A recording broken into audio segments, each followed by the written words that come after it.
I'm not going to beat myself up over losing Jack. I'm not going to rewrite history and pretend that I didn't do good work. I did do great work. I'm proud of what I have done and we have built. But I am going to take that as a lesson, because we don't just manage assets, we lead people, and leading means showing up again and again to remind them why we're here, why it matters, what's at stake if they let the wrong voice in. It also means accepting that you can do it all right and still lose.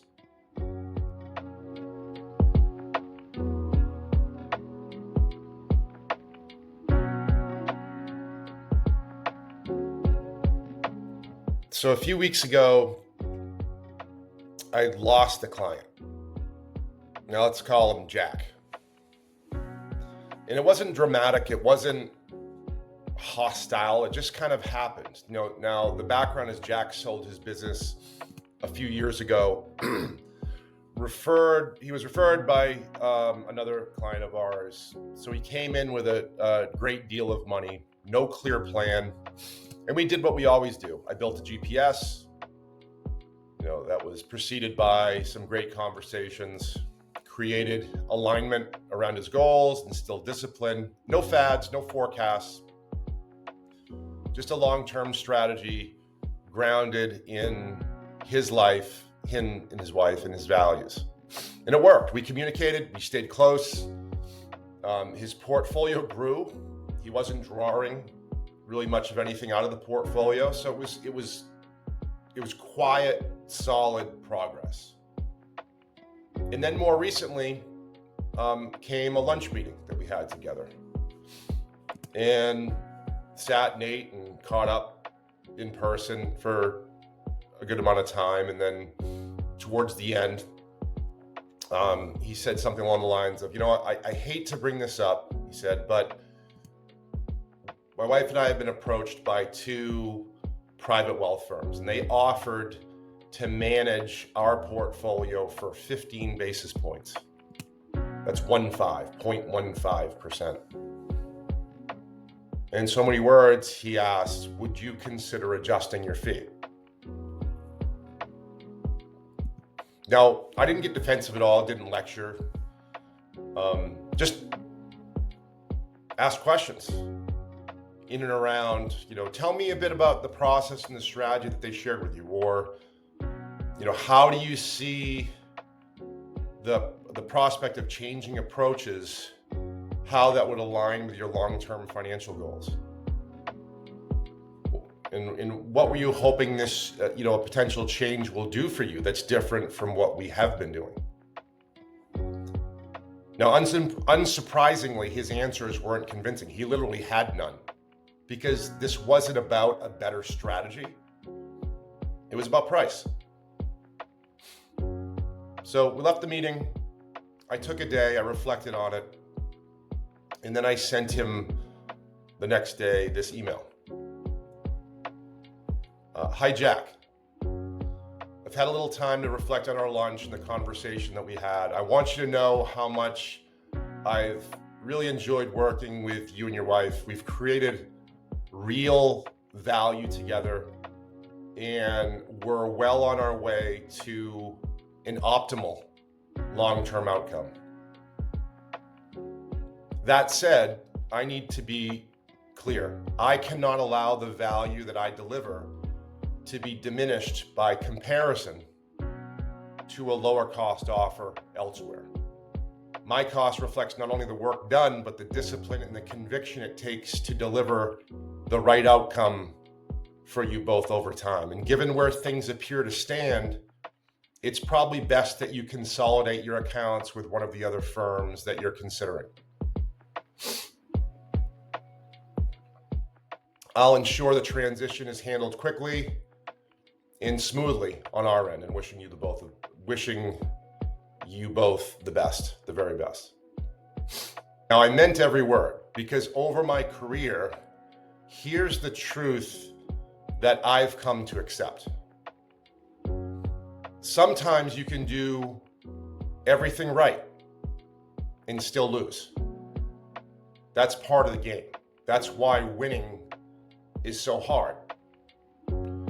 Just in the past few weeks, for example, I was outside in the front of my house in the street, a perfect summer day, snapping the baseball back and forth with my son Griffin.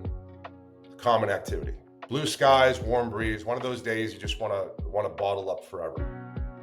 And out of nowhere, this clean-cut guy literally rolls up, kind of surprised you, rolls up on a Segway, literally a Segway. Friendly, articulate, respectful, starts chatting me up about pest control of all things and asks me what challenges we've had, whether we're protected year-round, all the usual stuff. And for whatever reason, as I'm just tossing the ball back and forth with Griffin, I gave him 20 minutes. And by the end of it, I had agreed to let his company take over our pest control service. Spraying for insects, all that stuff. Now, when I called my incumbent provider, our longtime provider, a small family-owned business that we've used for years, I sort of immediately felt ashamed. They hadn't done anything wrong. In fact, when she, on the other end of the line, asked me why we were switching, I kind of haphazardly told her, well, there's nothing wrong. I'm just trying out this new company, this new service.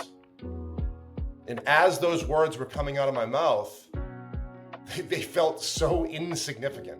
I was actually embarrassed. I didn't switch because I was unhappy. I switched because, someone showed up on a Segway, made a connection, and caught me in the right moment.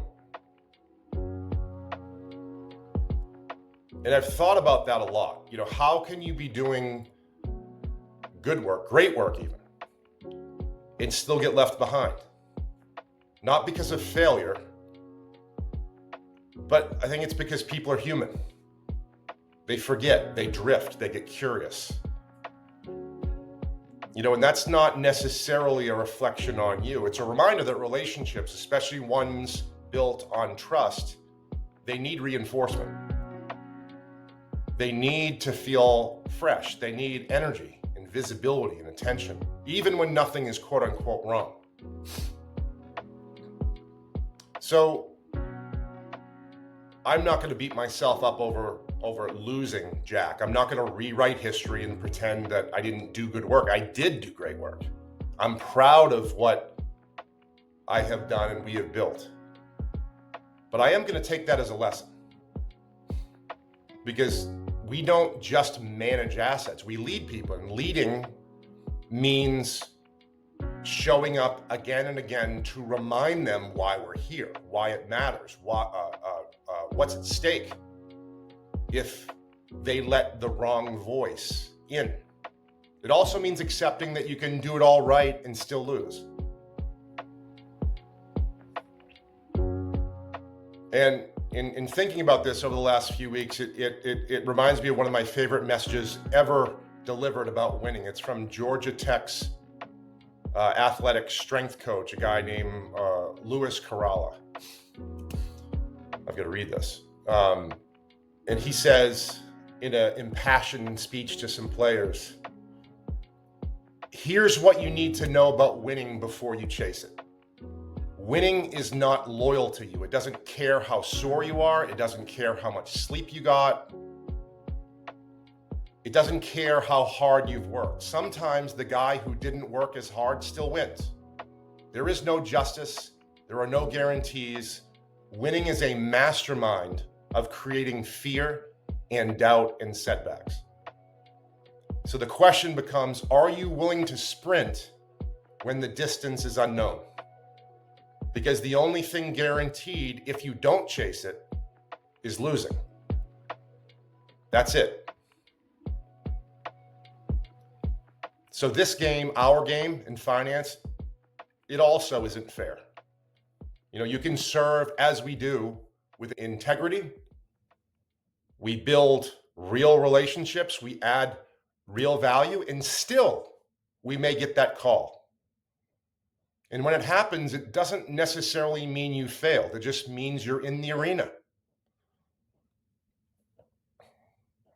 And if you want to stay there, if you want to win, then you have to sprint every day, even when the distance is unknown, especially then. So don't sulk. I'm not going to sulk. Don't spiral. I'm not going to spiral. We just get back to work because our value is not up for negotiation.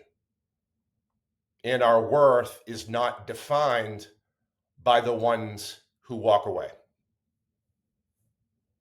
So everybody have a fantastic and relentless week. And I'll talk to you all soon. Thank you.